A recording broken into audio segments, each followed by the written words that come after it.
Buenos días, compañeras y compañeros. Me da mucho gusto saludarles desde esta Sala Internacional Doctor Julio Cortázar Terrazas de nuestro gran Sindicato Nacional de Trabajadores del ISSSTE.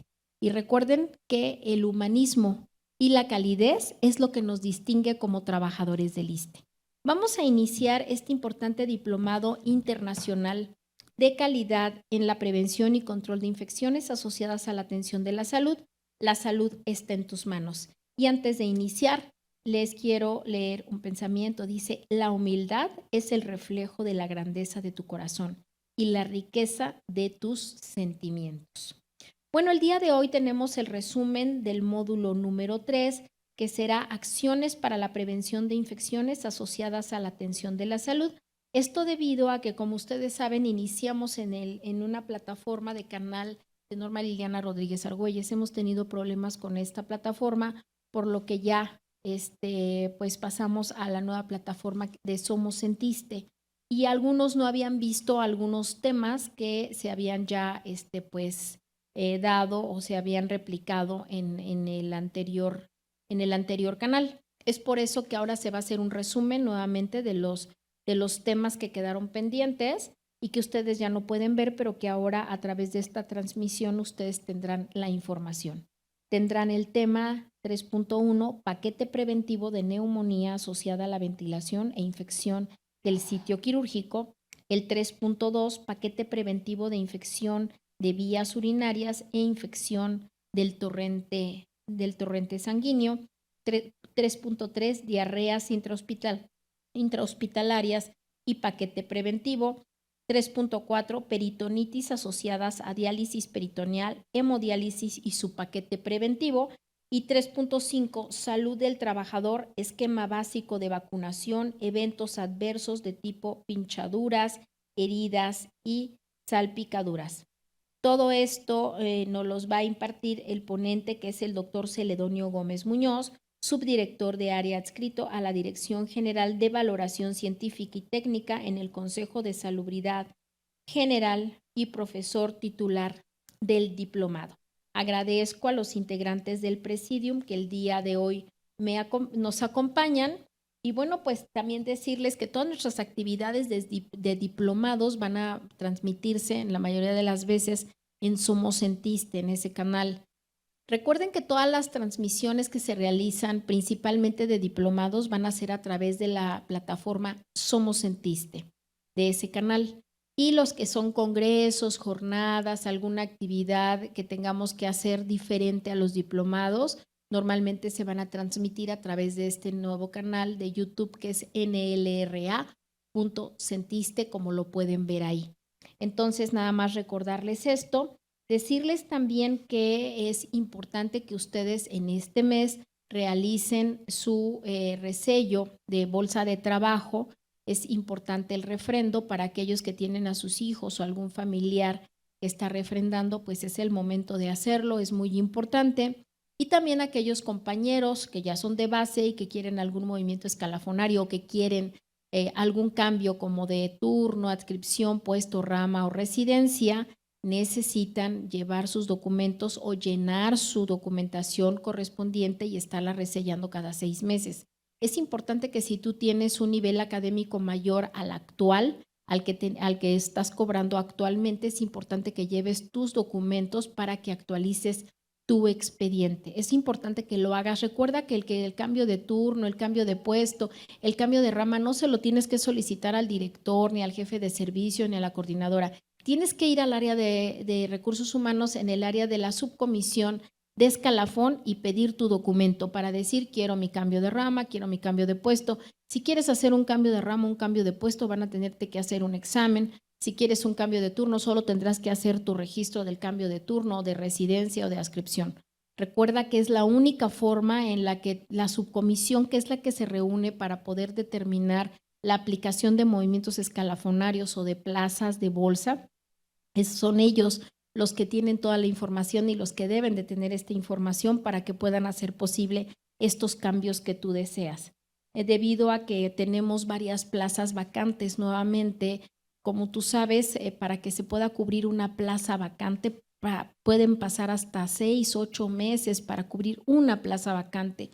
obviamente tenemos varias plazas que están vacantes y que tendremos que cubrir rápidamente nuevamente. ¿Por qué? Porque de otra manera no nos van a dar plazas para los hospitales nuevos, como es el Hospital de Tlajomulco en Jalisco, el de Tampico en Tamaulipas y el Hospital de Acapulco en Guerrero. Entonces tenemos que hacerlo así y es muy importante que todos tengan sus expedientes completos. Si tienes un nivel académico mayor, ahí tienes que tener tus documentos para que puedas acceder a alguna plaza de mejor presupuesto. Claro, siempre y cuando exista la plaza para ello. No existen todos los puestos para poderse cubrir. Hay algunos estados que tienen poquitas plazas, 10, 15 plazas, y a lo mejor la mayoría son de médicos especialistas o solamente de enfermeras. Entonces tampoco no generar una expectativa mayor, simple y sencillamente se van a cubrir las plazas que se encuentren vacantes en cada unidad, tanto del área médica como del área paramédica y de grupos afines. Entonces, estar pendientes de esto es muy importante, que actualices tu expediente, por favor, es importantísimo.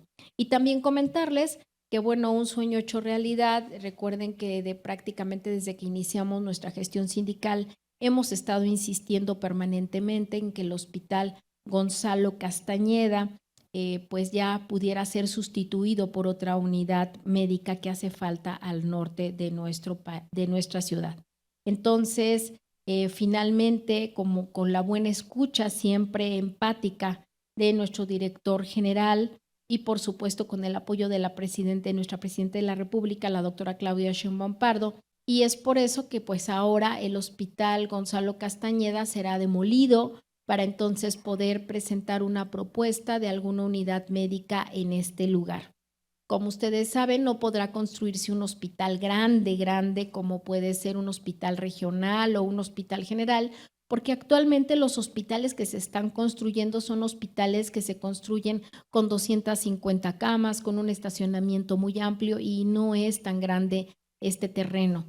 Pero se va a construir una unidad médica que se va a determinar de qué tipo, con qué características, para que sea de utilidad al norte de nuestra ciudad, que es tan indispensable. Se dejaron de dar prácticamente 900,000 consultas, ultrasonidos, cirugías, en fin, miles de acciones médicas que se dejaron de hacer a la hora de cerrar en el momento de cerrar este hospital. Pero bueno, es una realidad que ahora se va a demoler y se podrá construir una unidad nueva, lo cual nos da mucho gusto y esperemos ver muy pronto la primera piedra para la nueva unidad médica que ahí se construirá, que será de gran utilidad para disminuir el rezago quirúrgico, si no es de una especialidad en específico, sí de varias especialidades o de algunas especialidades que no son quirúrgicas, pero que de consulta hacen falta que se den estas consultas de especialidades. Entonces estamos muy contentos por ello. Y bueno, pues sin más vamos a iniciar con nuestra presentación de estos temas que les acabo de comentar y les leeré la semblanza del doctor Celedonio Gómez Muñoz. Él es médico especialista en salud pública, cuenta con alta especialidad en epidemiología por el Hospital General Dr. Manuel G. González, avalado por la UNAM. Tiene maestría en Administración de Hospitales por la Universidad Chapultepec, maestría en Administración de Instituciones de Salud por la Universidad La Salle, doctorado en Salud Pública. Es profesor titular de la materia Riesgos y Daños a la Salud del posgrado de Enfermería de la especialización de Enfermería del Adulto en Estado Crítico. Fue candidato al Sistema Nacional de Investigadores del Consejo Nacional de Humanidades, Ciencias y Tecnologías de México, autor de la Guía Operativa 43 para la Vigilancia Epidemiológica del ISSSTE, asesor y colaborador para el Manual de la Red Hospitalaria de Vigilancia Epidemiológica, asesor y colaborador para la ENARAM de la Guía de Profilaxis Quirúrgica y la Guía para Bacterias Multiresistentes publicada en el Consejo de Salubridad General. Fue jefe de vigilancia epidemiológica a nivel central del ISSSTE y actualmente es subdirector de área, adscrito a la Dirección General de Valoración Científica y Técnica en el Consejo de Salubridad General. Con los temas antes mencionados, paquete preventivo de neumonía asociada a la ventilación e infección del sitio quirúrgico, paquete preventivo de infecciones de vías urinarias e infecciones del torrente sanguíneo, diarreas intrahospitalarias y paquete preventivo, peritonitis asociadas a la diálisis peritoneal, hemodiálisis y su paquete preventivo, y salud del trabajador, esquema básico de vacunación, eventos adversos de tipo pinchaduras, heridas y salpicaduras. Le damos la más cordial bienvenida a nuestro ponente, el doctor Celedonio Gómez Muñoz. Si es tan amable de iniciar, doctor, muchas Hola, ¿qué gracias. tal? Muy buen día a todos. Muchísimas gracias, doctora Norma Liliana, por la amable invitación. Sobre todo, gracias por auspiciar el diplomado de control de infecciones, prevención y control de infecciones. En esta ocasión me toca darles un repaso general. Voy a compartir pantalla. Comenzaremos con el tema de peritonitis, la trazabilidad de peritonitis. Espero estén viendo pantalla. Voy a dejar de transmitir video para que se escuche mucho mejor. Pues les voy a hablar acerca de la trazabilidad en la detección de peritonitis asociada a diálisis peritoneal. Soy el doctor Celedonio. Agradezco a la doctora Norma Liliana el auspicio de este diplomado internacional en la calidad y prevención de control de infecciones asociadas a la atención de la salud. La salud está en tus manos. Rápidamente repasemos los tridentes que les hemos venido manejando a lo largo del diplomado. El primer tridente es el de la triada de la enfermedad: agente, hospedero y medio ambiente. El otro tridente es la triada epidemiológica: tiempo, lugar y persona. Siempre tómenlo en cuenta para el caso de las CIAs.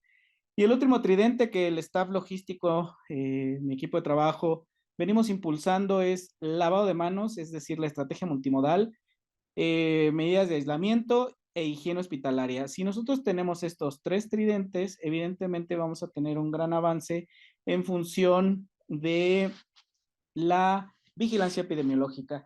Recordemos que la membrana peritoneal es la estructura que va a permitir el intercambio dialítico en la diálisis peritoneal. Ustedes están viendo en su pantalla, del lado derecho, espero que sea el lado derecho, la histología de la membrana peritoneal.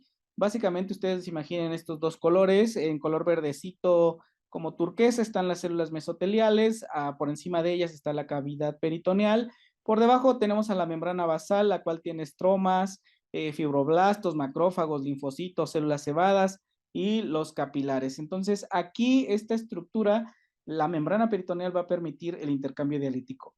Ahora vemos el catéter de diálisis peritoneal, cómo se compone por básicamente el catéter que va a fijarse a través del manguito subcutáneo que va a separar a la epidermis de la pared abdominal, y ese manguito interno que va a separar de la pared abdominal al peritoneo parietal. Aquí es donde se da el intercambio dialítico. Quiero mostrarles ROBE 2015. Aquí aparece la peritonitis asociada a la instalación de catéter de diálisis peritoneal. Vean cómo aparece en el número 11, con una tasa de 1.6. Para la actualización de la ROBE enero-febrero 2025, vemos cómo pues básicamente no aparece la peritonitis. A pesar de que existen 16,000 IAs notificadas, no aparece en todo el reporte de la ROBE 2025, pues a la peritonitis llama mucho la atención. Tanto ha cambiado. ¿Qué es lo que pasa? Indicadores de enero-febrero nos enmarcan, aquí los vemos, las tasas de incidencia: IAs por cada 100 egresos, en promedio 2.6, IAs por cada 1,000 días de estancia, 6.4, la letalidad está en 3.9, y así vemos las diferentes. En el caso del ISSSTE, vemos cómo se ha comportado de enero a abril 2025, manteniendo sus tasas casi a nivel del estándar internacional. Vemos en el corte enero a mayo, en el ISSSTE, les estoy trayendo un cuadro comparativo en donde vemos que hay 59 peritonitis asociada a diálisis y hay 9 peritonitis reportadas asociadas a la instalación de catéter de diálisis peritoneal, para darnos un total de 68. ¿En dónde se ubican estas 68 peritonitis? En primer lugar, tenemos reportando al Hospital General de Toluca. Evidentemente, entonces tienen una vigilancia epidemiológica activa y están con búsqueda intencionada de peritonitis. Le sigue el hospital doctor Belisario Domínguez, el Bicentenario de la Independencia, San Luis Potosí, Tacuba, y así hasta tener casi siquiera una peritonitis. Quiero felicitar a las unidades del ISSSTE porque evidentemente están teniendo una vigilancia activa, que si bien no es la principal IAS, da mucho gusto que tengan la certeza y la seguridad de que están pues reportando peritonitis. En ese sentido, les traigo un análisis, un panorama microbiológico y vemos cómo de los 31 microorganismos identificados, la mayor parte reportadas son 7 Escherichia coli. No tengo aquí identificado los microorganismos con base en su resistencia antimicrobiana. No tengo, pues básicamente aquí el dato preciso. En ese sentido, tenemos que ocupa E. coli, Pseudomonas aeruginosa, Staphylococcus epidermidis, Staph aureus, Acinetobacter baumani, Candida parapsilosis, Klebsiella y además enterobacterias. En ese sentido, vean cómo, a diferencia de lo reportado en la literatura internacional, lo cual evidentemente es hacia Staphylococcus aureus o hacia Staphylococcus epidermidis, vemos cómo en el ISSSTE la mayor cantidad en el panorama microbiológico es E. coli, Pseudomonas y los estafilococos. Entonces, hago alusión a la guía internacional de la Sociedad de Diálisis Peritoneal. Su actualización 2023 es la actualización que tenemos, en donde comencemos a hablar acerca de la definición. Para estandarizar la definición, evidentemente que nosotros podamos facilitar la vigilancia epidemiológica. Peritonitis, al menos 2 de estos 3 signos y síntomas. El primero, cuadro clínico compatible. ¿A qué nos referimos? Dolor abdominal, líquido de diálisis turbio y que este líquido a la hora de que le hagamos citológico y citoquímico tenga leucocitos mayor a 100 por microlitro, que sea la diálisis que haya estado siquiera en cavidad abdominal por más de 2 horas y que la prevalencia de los polimorfonucleares sea de más del 50%, que tengamos un cultivo positivo del líquido peritoneal. ¿Qué nos dice la NOM 045 en su edición 2005 para la vigilancia epidemiológica?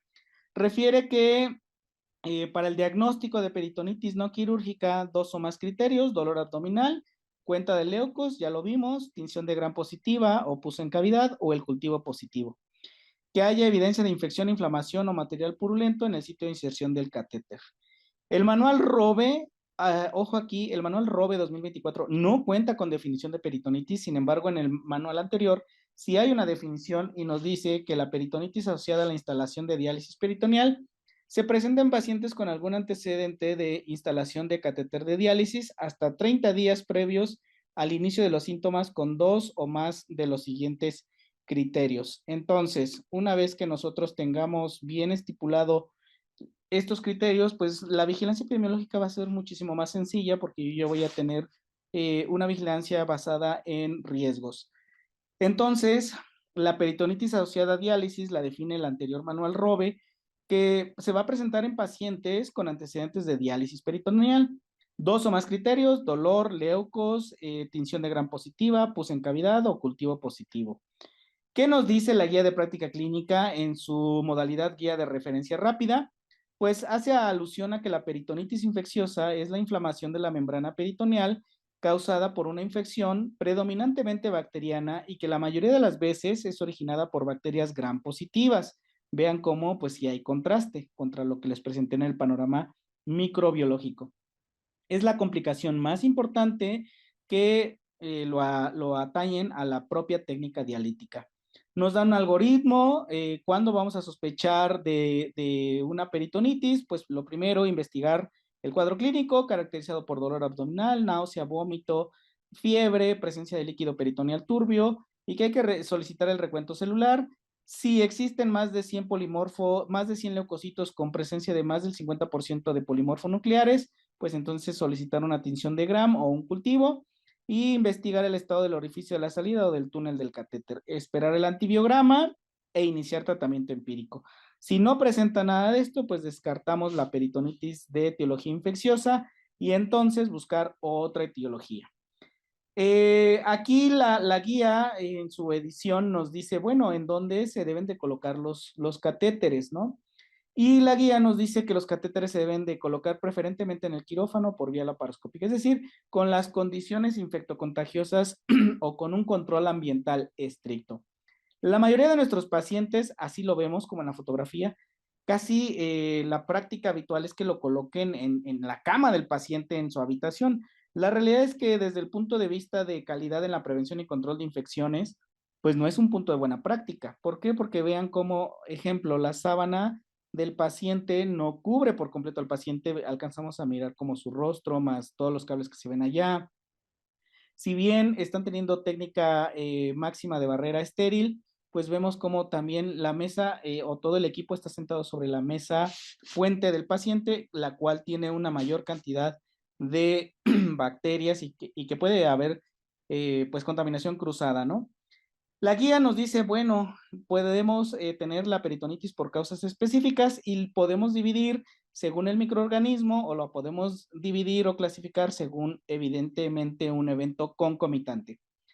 Eh, la guía nos dice, bueno, podemos tener una peritonitis con cultivo positivo o con cultivo negativo, es decir, una peritonitis que la estamos diagnosticando, clasificando clínicamente, una peritonitis relacionada con el catéter o una peritonitis entérica. Ejemplo de peritonitis entérica, el paciente que llega con apendicitis, se le revienta el apéndice y evidentemente va a tener una peritonitis, ¿no? Por el tiempo, aquí es donde nos vamos a detener un poco porque ya estamos adentrándonos por tiempo específico, nos la va a dividir en peritonitis prediálisis peritoneal. Y aquí la define como aquella, recuerden que en la teoría epidemiológica, tiempo, lugar y persona, en función al tiempo, ocurre después de la inserción del catéter de diálisis peritoneal, pero antes de que comencemos a realizar la diálisis peritoneal. Para efectos de peritonitis prediálisis peritoneal, se entiende como para que nosotros llevemos a cabo la notificación de la tasa de peritonitis prediálisis peritoneal, nos clasifica el riesgo en función al tiempo. En función al tiempo, entonces va a comenzar el día de la inserción del catéter y puede haber 3 escenarios en donde se puede finalizar esta contabilización del tiempo. Al comienzo de la diálisis peritoneal o si se extrae el catéter o si nuestro paciente pues muere. La peritonitis relacionada con la diálisis peritoneal, aquí el tiempo de riesgo va a comenzar con el día de inicio de la diálisis peritoneal y va a continuar mientras el paciente esté en diálisis peritoneal independientemente de su configuración. O sea, la mayoría de nuestros pacientes se van a su casa, tienen manejo ambulatorio. Si se dan cuenta aquí, entonces está completamente abierto el tiempo. En función a la peritonitis relacionada con la inserción del catéter diálisis peritoneal, aquí sí es como un poco más específica y el episodio de peritonitis se define como aquel que ocurre dentro de los 30 días posteriores a la inserción del catéter de diálisis peritoneal. Escenarios esperados, menos del 5% de las inserciones del catéter de diálisis peritoneal. Ustedes hagan las cuentas de cuántos catéteres se ponen y debe de haber una tasa de menos del 5%.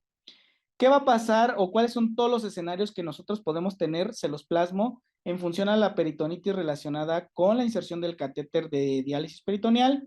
Podemos tener un paciente hospitalizado asociado a la peritonitis. Esto se debe de contabilizar, una muerte asociada a la peritonitis o un paciente que le hicieron diálisis peritoneal y entonces ahora se cambia a hemodiálisis. Eso también se debe de contabilizar.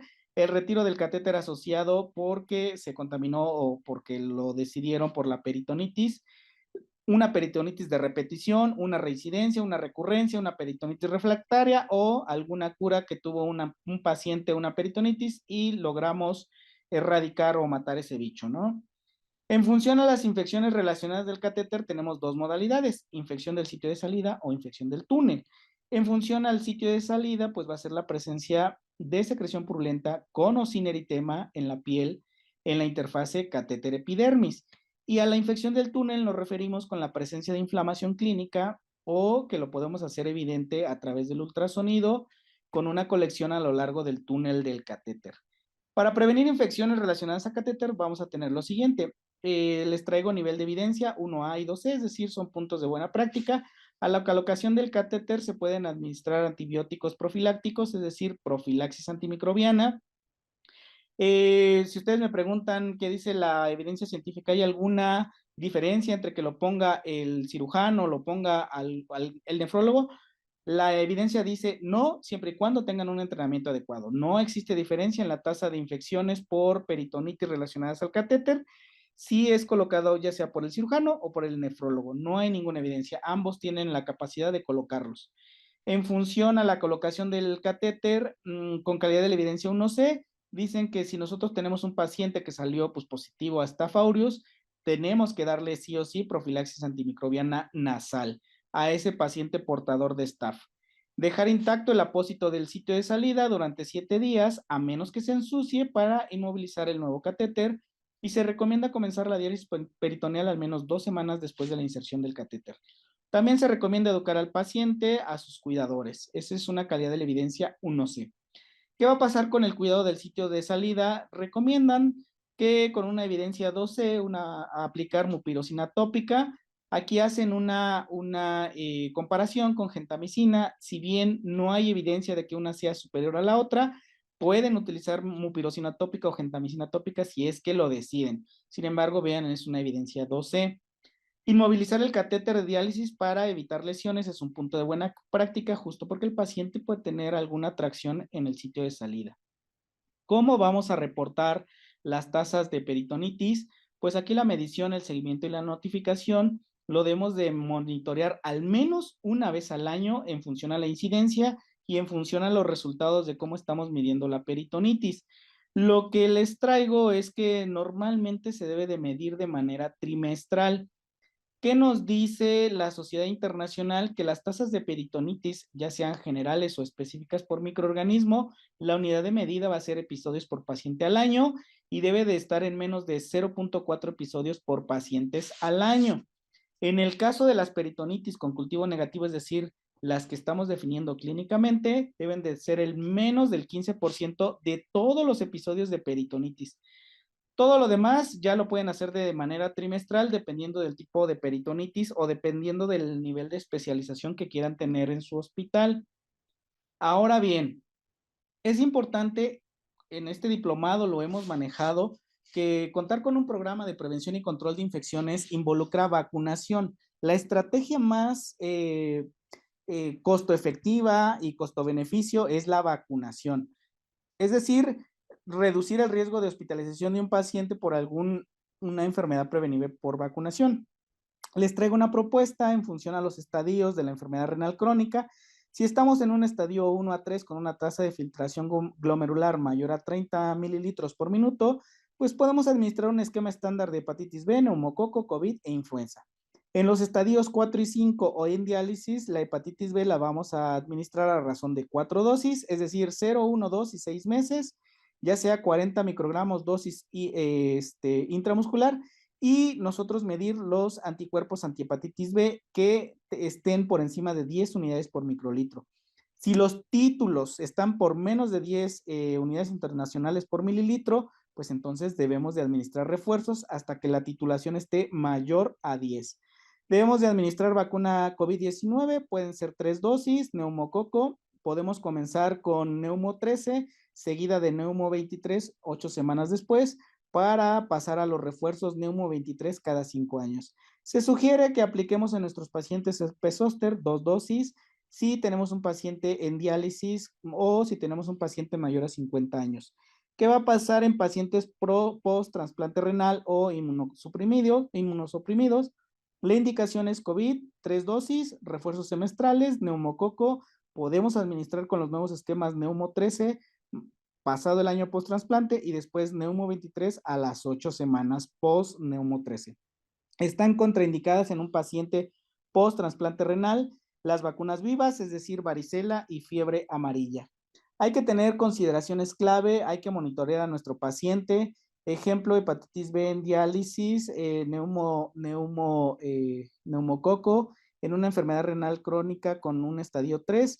Podemos dar las dosis, primero neumo 13 y luego neumo 23 a los intervalos de 8 semanas. Aquí hay contraindicaciones a las vacunas atenuadas en trasplante o inmunosupresión, y la coadministración podemos tener influenza y neumococo, pueden administrarse simultáneamente y podemos separar a las 4 semanas las vacunas vivas. Entonces, cierro, como ya saben, como es costumbre, con una frase: la normalidad es un camino asfaltado, es cómodo para caminar, pero no crecen flores en él. Frase de Vincent Van Gogh. Muchísimas gracias. Pasamos entonces al otro tema.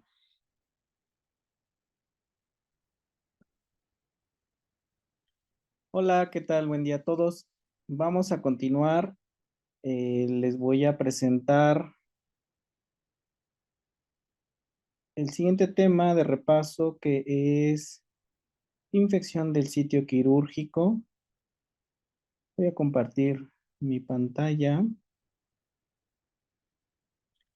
Y en el tema de infección del sitio quirúrgico, vamos a ver las novedades y las actualidades de la infección en el sitio quirúrgico. Soy el doctor Celedonio, profesor titular. Muchísimas gracias, doctora Norma Liliana, por el auspicio de este diplomado que próximamente está por concluir. Espero esté siendo del agrado de todos ustedes. Lo primero que quiero comentarles en función a la infección del sitio quirúrgico propongo en la mesa, reflexionemos dos preguntas. La primera, ¿necesitamos o hay que cambiar el enfoque? Y la segunda pregunta es, ¿necesitamos romper paradigmas? ¿Por qué lo digo? Porque para la infección del sitio quirúrgico o en general en cualquier institución, hospital, al interior de estas unidades, pues evidente va a haber una calidad, una filosofía. Para la infección del sitio quirúrgico hay que tomar muy en cuenta los costos, evidentemente que exista resiliencia entre el personal de salud, el diseño de las políticas y la educación que se está dando al interior del equipo de trabajo. En el código QR ustedes podrán escanear el documento de la SHIA, la actualización 2022 acerca de las estrategias para prevenir infección del sitio quirúrgico. Les voy a presentar, pues bueno, cuáles son las novedades en comparación con la actualización 2014. Sí hay varias novedades. En ese sentido, hay que recordar que hasta el 60% de las infecciones del sitio quirúrgico se pueden prevenir.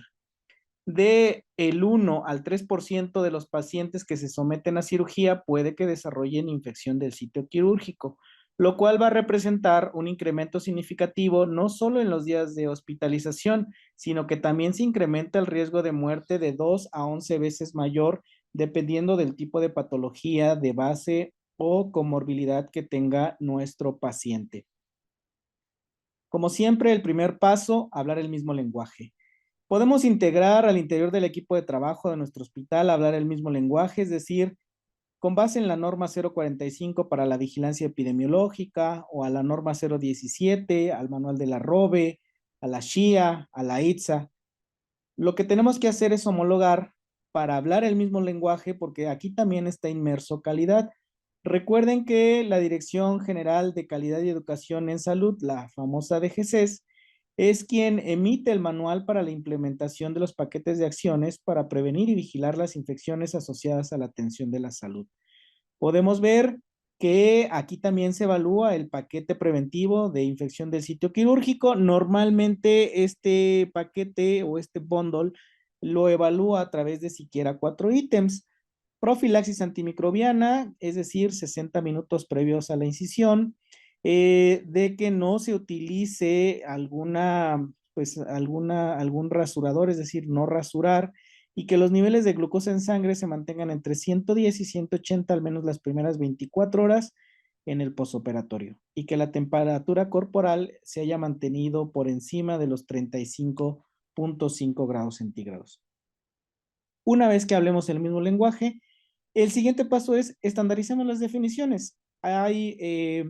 Este artículo evidentemente es contemporáneo, pero me gusta mucho porque ejemplifica bien y para que no se nos olvide nunca más cómo estandarizar la definición del sitio quirúrgico, la infección del sitio quirúrgico.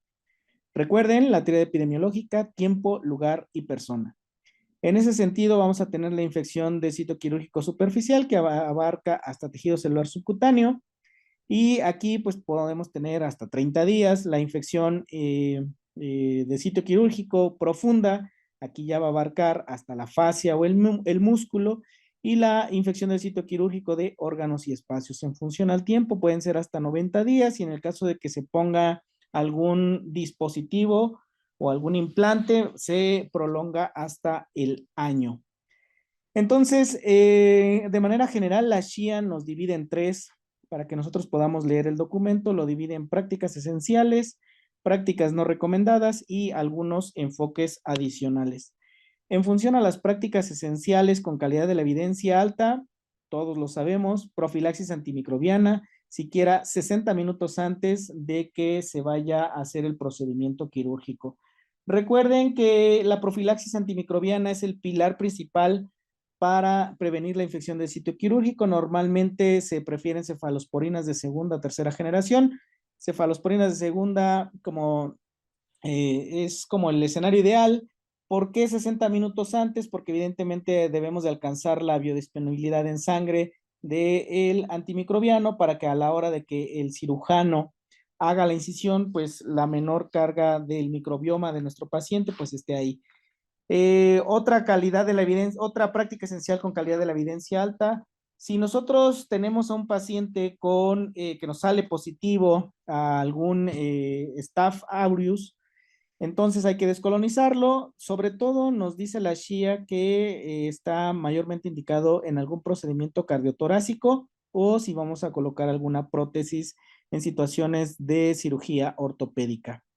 Normalmente utilizar agentes para la preparación de la piel en la manera perioperatoria que contengan alcohol con alguna combinación de antiséptico y con calidad de la evidencia alta también que nuestro paciente se mantenga en normotermia durante el periodo perioperatorio.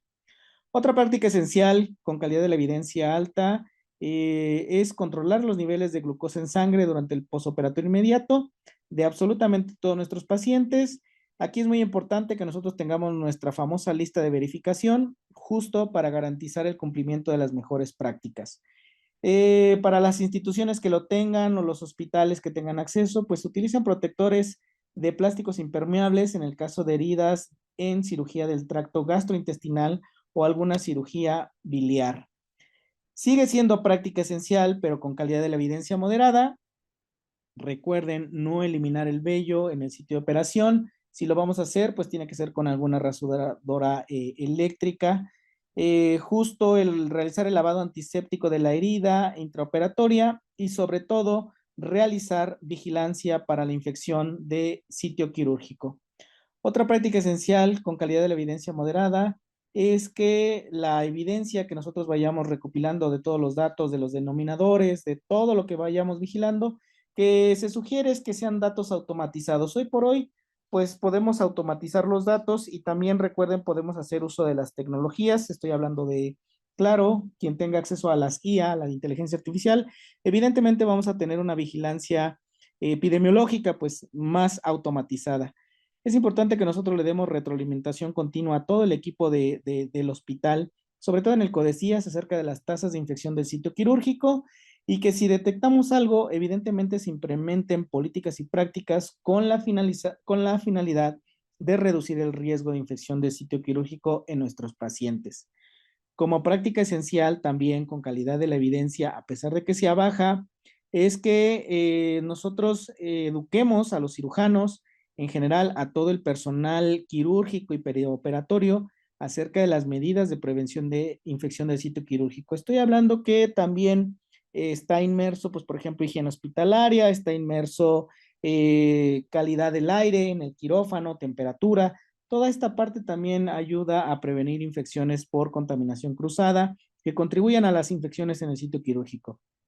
Es importante también que nosotros no solo eduquemos al personal de salud, sino que también eduquemos a los pacientes, a sus familiares, a todo aquel usuario que va a estar en contacto con un paciente que se ha sometido a un procedimiento quirúrgico para prevenir evidentemente alguna infección del sitio quirúrgico.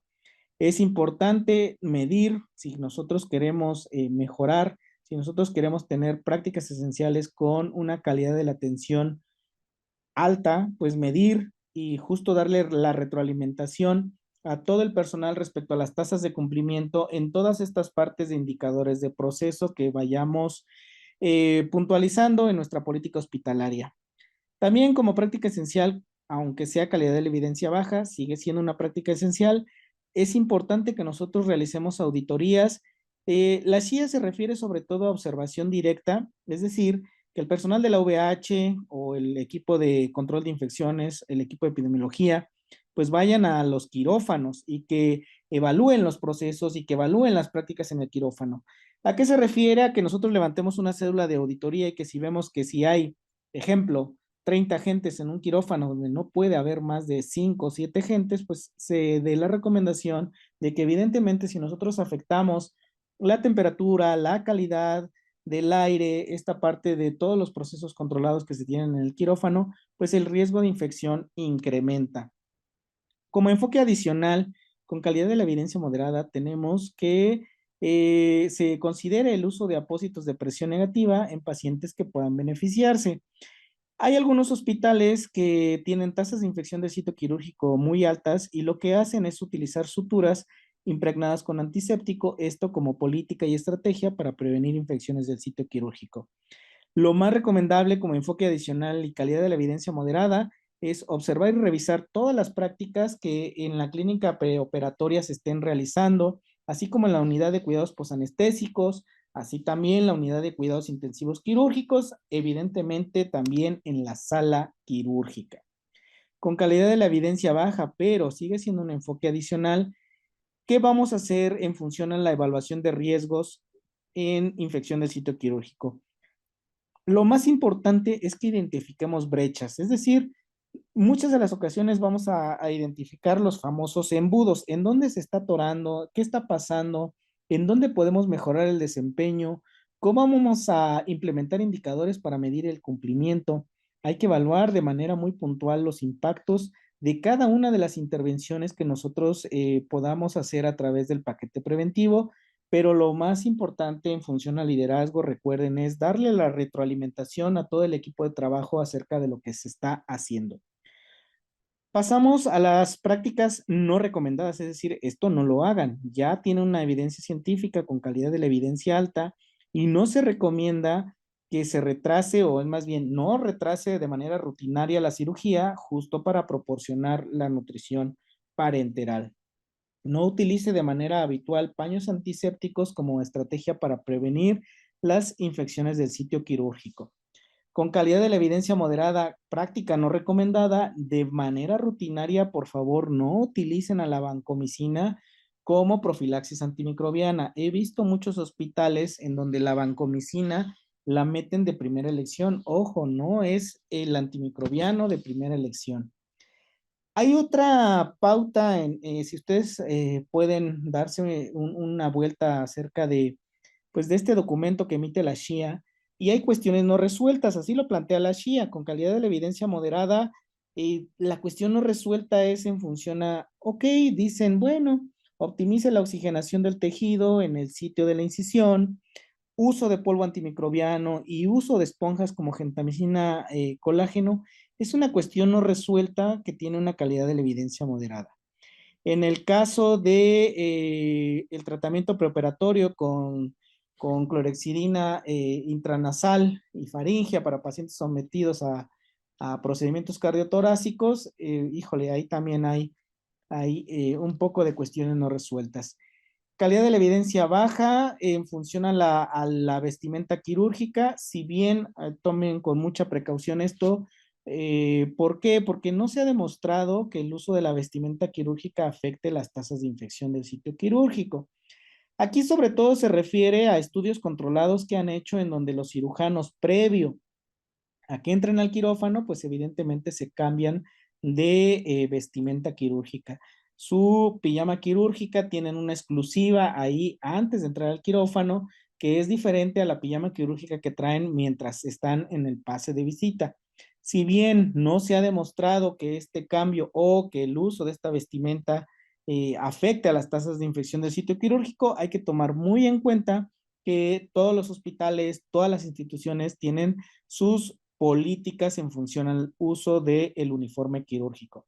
En el caso de nuestra institución, el ISSSTE, el uso de uniforme quirúrgico solamente está reservado para las áreas quirúrgicas. Si bien hemos visto que a través de la era pospandemia, pero sobre todo enfoquémonos cuando estaba todo esto de COVID, por supuesto que el estilo inglés en donde las famosas codos libres, es decir, el uso de pijama quirúrgica, facilita sobre todo el lavado de manos, facilita sobre todo la higiene de manos, facilita el hecho de que no exista una contaminación cruzada por fomites, llámese algún instrumental, alguna ropería, alguna vestimenta que pueda causar una infección en el sitio de quirúrgico.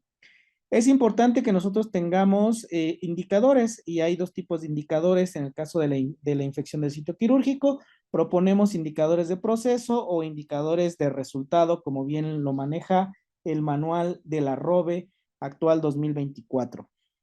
En función a estos indicadores, si nosotros podemos meter, y lo más recomendable es poner indicadores de proceso, es decir, el cumplimiento de la profilaxis antimicrobiana. Aquí, este indicador lo que pretende es medir el porcentaje de procedimientos en los que se proporcionó de manera adecuada la profilaxis antimicrobiana. En el numerador, ustedes van a colocar el número de pacientes que recibieron profilaxis de manera adecuada, es decir, dentro de los 60 minutos previos a la incisión, y en el denominador van a colocar el número total de operaciones o cirugías realizadas. Y entonces vamos a pasar a cómo incorporar a la práctica todo este bundle que les estoy dando. Si se dan cuenta, el bundle o el paquete preventivo que emite DGCs es muy pequeño. Les estoy dando todo un traje, todo un bagaje para que puedan hacer un traje a la medida en su unidad hospitalaria. ¿Cómo las vamos a incorporar a la práctica? Tenemos básicamente dos opciones de acuerdo a temas de calidad. Tenemos por un lado a la mejora continua y tenemos por otro lado a la reingeniería de procesos. Es muy importante que tomemos en cuenta que reingeniería de procesos es más costosa si lo comparamos con la mejora continua. Dependiendo de lo que vayamos a querer implementar, es que vamos a seleccionar ya sea mejora continua a través del planear, hacer, evaluar y actuar, o la reingeniería de procesos en donde nosotros debemos de medir el rendimiento de todo este proceso. Aquí normalmente se ponen indicadores clave de rendimiento, los famosos KPIs. Hay un tiempo de ciclo en el proceso, hay que medir la satisfacción, los costos y la tasa de error. Básicamente en reingeniería de procesos es un poco más complejo, pero para quien tenga toda pues el área de expertise en reingeniería de procesos a través de los calidólogos, pues evidentemente se puede hacer. En función a la calidad, ¿qué herramientas de mejora tenemos? Pues aquí podemos hacer proyectos para disminuir las tasas de infección de sitio quirúrgico, que algún equipo se forme, ya sea por servicio, por área, y que evidentemente una vez que se plantee este proyecto de mejora continua, pues entonces se comience a mapear los procesos. Hagamos análisis de causa raíz, pueden ser Ishikawa, los 5 porqués, lluvia de ideas. El chiste es que nosotros tengamos un análisis causa raíz. Una vez que tengamos esto, pues hay que medir la confiabilidad de este proyecto que vamos a implementar y que evidentemente a través de toda esta planeación se ejecuten redes de vigilancia y retroalimentación y mejora continua. ¿Por qué decía al inicio de tenemos que cambiar el enfoque? Muy seguramente sí. Nos hemos topado de preguntas, respuestas, paradigmas de es que aquí siempre se ha hecho así, es que aquí nunca se ha hecho esto, es que aquí, ¿no? Entonces, es muy importante que nosotros generemos alianzas con los demás servicios, sobre todo con el equipo quirúrgico, que es el más importante, en este caso de prevenir infecciones del sitio quirúrgico, pero no solo eso, porque el paciente quirúrgico muchas veces tiene evidentemente interconsultas por otros servicios. Cambiar el enfoque se refiere sobre todo a que mitiguemos el riesgo, ya sea dentro del quirófano y también fuera del quirófano, el riesgo de infecciones. Hay que tener mucha precisión de cuál es el lenguaje que vamos a apuntalar. ¿Para qué? Para que todos los esfuerzos que estamos haciendo en el equipo transdisciplinario sean coordinados para prevenir infecciones del sitio quirúrgico. Hay que hacer educación, hay que hacer intervención, hay que hacer refuerzo. Es un esfuerzo constante del equipo en orientar no solamente al personal de salud, hay que educar, orientar y capacitar a los pacientes, a las familias, a los proveedores, a prácticamente todo aquel que esté involucrado para prevenir las tasas de infección del sitio quirúrgico y así, a través de los indicadores de resultado, pues evidentemente disminuir los índices de infecciones. En la parte de rendición de cuentas, evidentemente tenemos que asignar una responsabilidad a este equipo, que en la hora de rendición de cuentas lo que queremos es maximizar la efectividad en la prevención de infecciones. ¿Cómo lo vamos a hacer? pues que todas estas estrategias que hicimos en la planeación, pues que se garanticen a la hora de aterrizarlas, a la hora de bajarlas, a la hora de implementarlas. ¿Qué sugiero? Que todas las intervenciones que ustedes vayan a hacer, el sustento sea la mejor evidencia científica, sean las mejores prácticas internacionales y que no solo se quede en el escritorio de alguien, sino que realmente se baje y se utilice de manera constante. Recuerden que mucho de esto es también enamorar a los directivos, así lo digo, y en este caso también hay que asignarles una responsabilidad a la hora que hagamos el CODECIAS. Es muy importante que la participación y el compromiso de los directivos sea de manera para apuntalar todo el proyecto que traemos. La participación de los directivos es esencial justo para eliminar cualquier barrera que tengamos y sobre todo que este sostenimiento sea en función a la mejora continua y vean cómo si abatimos o disminuimos las infecciones del sitio quirúrgico, evidentemente se van a disminuir los costos. ¿Costos en qué? Costos en que ya no voy a utilizar más antimicrobianos, no voy a tener más días de estancia, no, a lo mejor si mis pacientes que pasaban a la terapia intensiva, puedo disminuir los días de estancia hospitalaria. ¿Por qué decía el cambio de paradigma? Normalmente cualquier institución, cualquier hospital va a tener su cultura organizacional. Es muy difícil romper los paradigmas. Sin embargo, propongo que seamos agentes de cambio, propongo que nosotros nos organicemos para que justo este cambio de cultura organizacional sea un proceso acompañado, que si bien sea continuo y que no va a ser de la noche a la mañana, que nosotros nos aliemos con el departamento de calidad y que pues tengamos campañas de seguridad para prevenir las infecciones del sitio quirúrgico. Obviamente, todo esto que les estoy diciendo en función a la prevención de infección del sitio quirúrgico no debe retrasarse hasta que se mejore la cultura de seguridad. No, tenemos que ir apuntalando de a poco, porque evidentemente por eso les ponía resiliencia. Se van a topar con cristales, con puertas invisibles y van a chocar y entonces se necesita mucha resiliencia y evidentemente todas estas herramientas que estoy propiciando nos pueden dotar de la mejor evidencia científica, de las mejores prácticas institucionales que evidentemente las podemos adoptar en la medida de las posibilidades que tengamos. Y entonces, como ya saben, me gusta cerrar siempre con una frase. Esta vez hago referencia a Clarice Lispector y Clarice nos dice, lo único que estropea la felicidad es el miedo. No tengan miedo, ¿ok? De manera y a grosso modo, esto es infección del sitio quirúrgico. Agradezco a la doctora Norma Liliana. Soy el doctor Celedonio. Muchísimas gracias. Muy bien, pues muchas gracias a todos por su presencia. Agradezco a los integrantes del Presidium y es así como cerramos esta sesión tan importante en donde el doctor Celedonio pues nos dio una cátedra de todos estos temas prevenibles, estos temas asociados a las infecciones asociadas a la neumonía, a las vías urinarias, en fin, a la hemodiálisis. Agradecemos en todo lo que vale su presentación y el haber repetido estos temas para los que no habían tenido la oportunidad de verlos en tiempo y forma. Pues muchas gracias a todos, agradecemos su presencia y que tengan excelente tarde. Y recuerden que el humanismo y la calidez es lo que nos distingue como trabajadores del ISSSTE. Gracias.